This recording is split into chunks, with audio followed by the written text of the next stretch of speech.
या ठिकाणी Chandannagar bus stand आहे, इथं बस स्टॉप आहे PMPMLचं.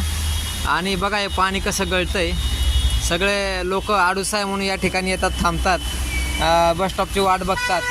आणि महानगरपालिकेचे दलाल, महानगरपालिकेच्या आतमध्ये बसणारे दलाल जाहिरातीचे पैसे कोट्यावधी रुपये खातात आणि मात्र त्या बसस्टॉपचा विकास त्यांना करता येत नाही.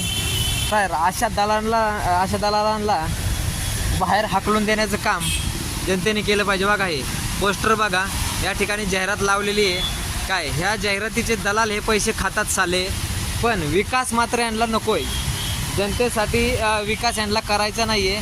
जनता याच्यामध्ये पावसात भिजते, पाण्यात भिजते, या ठिकाणी गटर साचलेलं आहे बघा. पण ह्या मात्र दलालाला जाग येणार नाही आहे. पण ह्या जाहिरातीचे पैसे मात्र खायला सगळ्यात पुढे येतील हे दलाल, महानगरपालिकेचे दलाल.